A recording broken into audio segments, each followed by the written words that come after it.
Good morning. I am quite honored to officiate your first service of the new year.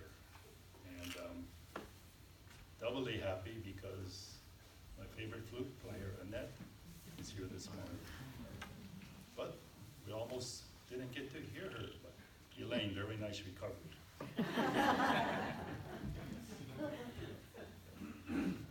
Of course, I have some thoughts on the new year, but before I get into my thoughts, I thought I would tell a couple of stories about New Year's. We go through the holidays, and then January 1st comes, and it's still a celebration, and then January 2nd comes. And probably the most common phrase you would hear after either Happy New Year or how was your holidays is, oh, I guess life is back to normal now. And one of my favorite authors, columnists, journalists, maybe you've heard of her, Ellen Goodman. She writes quite extensively, so it's very easy to pick quotes off the internet from her. And here's one that I particularly like because it kind of expresses my feelings as I begin a new year, a new day, and a new month. It's called Getting Back to Normal. Normal is getting dressed in clothes that you buy for work, driving through traffic in a car that you are still paying for in order to get to a job that you need so you can pay for the clothes and the car and that house that you leave empty all day in order to afford to live in it. So welcome back to normality. Another story that I want to share with you is it's a rather flexible kind of story because you can insert and manipulate it around to kind of fit the local conditions, as it were. And it's about dreams, having a bad dream. And one of the two most common things on New Year's Eve, at least with me, is will I be able to stay awake till midnight? And so I'm going to use myself and Alice, who could not be here today, but wishes all of you a very, very happy New Year. I'm going to use Alice and myself in this little story, very short story.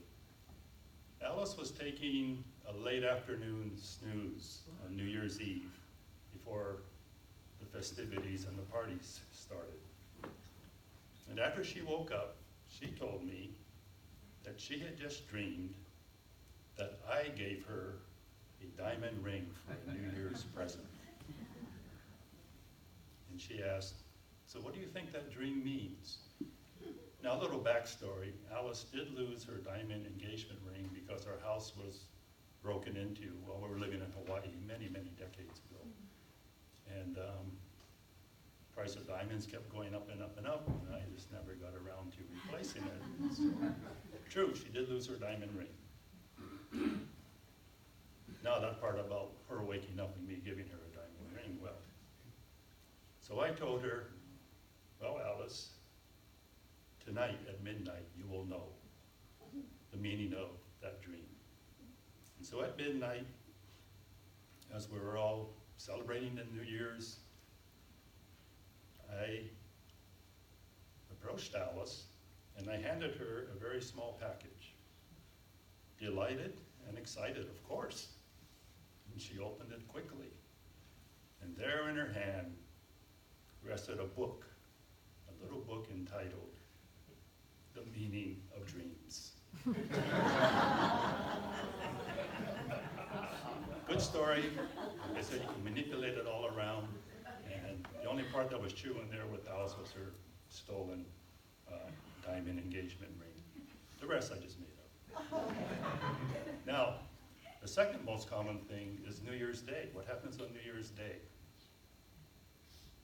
People have lunch gatherings, and there's the Rose Parade, and then there's the big Rose Bowl football game. Also many other football games. So So I'm going to take the liberty of using Annette and Jim in this story. So, as in many, many homes on New Year's Day, Annette and Jim, I presume still happily married, they faced the usual conflict. Which was more important, the football game in the Rose Bowl or the lunch itself? So Jim, being the good Buddhist that he is, he wanted to keep the peace. And so he sat down and he ate lunch with the rest of the family and the friends, even though the football game had already started. And he even stayed after the food was consumed to chat with family and friends. And meanwhile, the football game is going on through first quarter, second quarter.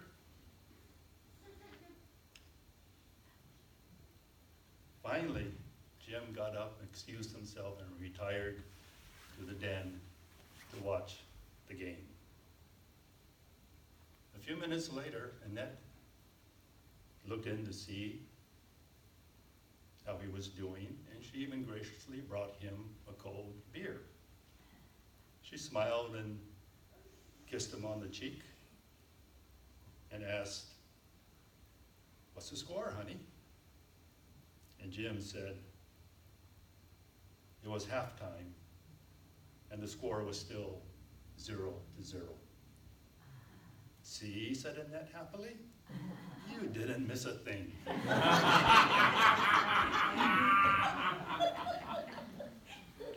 So, here we are. A brand new day, a new calendar, and I want to share with you my personal thoughts on the new year. So, of course, Happy New Year. Omedetou gozaimasu in Japanese.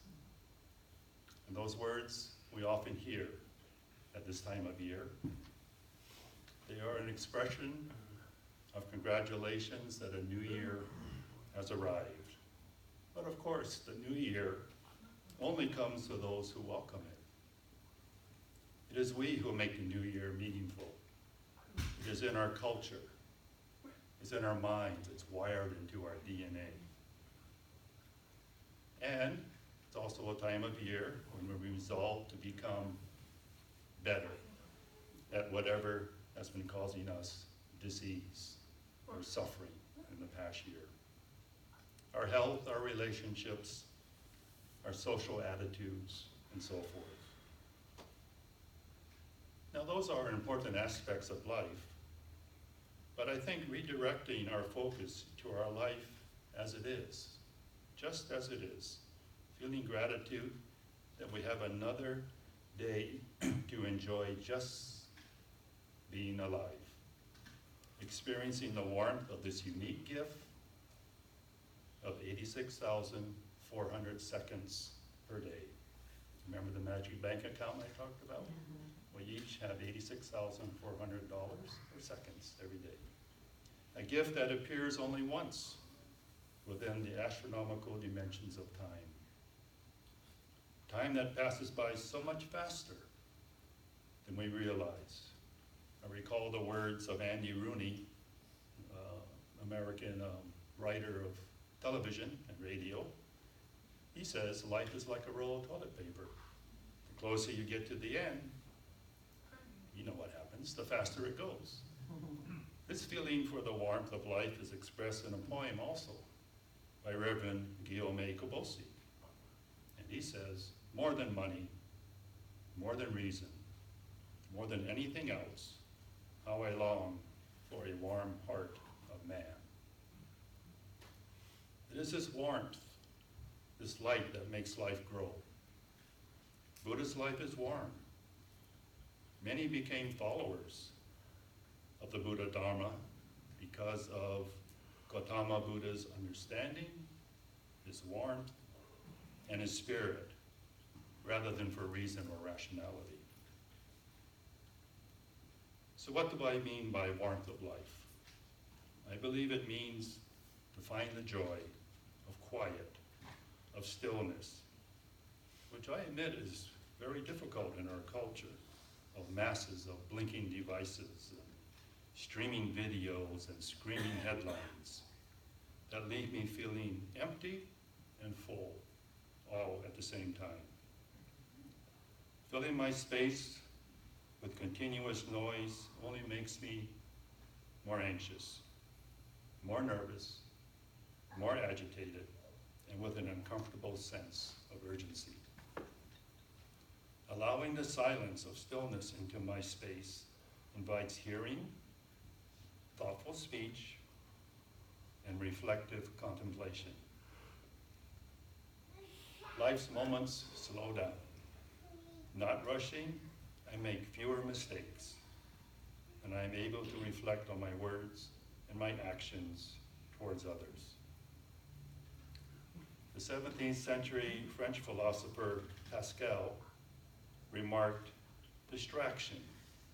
Distraction is the only thing that consoles us for our miseries, and yet it is itself the greatest of our miseries." He also wrote, "All of man's problems come from his inability to sit quietly in a room alone." So what to do? The information revolution came upon us without our consent, without an instruction manual even. All the data and all the images in the world cannot teach us how to filter sensory overload. I think the only remedy to our on-screen digital life is to summon the emotional and moral clarity that cannot be found on any device or screen. More and more people I encounter, particularly in my role as a minister assistant, even if some have no express religious commitment, I find that they are looking for and wanting connection with the wisdom of old. Yoga, Tai Chi, and of course, meditation. So these so-called New Age fads simply and quietly allow our heart-mind to pause and to reflect and to see what normally cannot be seen. Buddhist wisdom tells us that we cannot see our reflection on the waves of a stormy ocean, but on the calm surface of a lake, your face and entire being is clearly and entirely reflected. So those are my thoughts as we begin year 2020, a new decade. And my wish for you is that I hope you can find a way to make time in your busy life to do simply nothing at all and not feel guilty about it. Because that might be the only time when you can see what you should be doing with the rest of your life. Please join me in Gassho. Namo Amida. Namo Amida.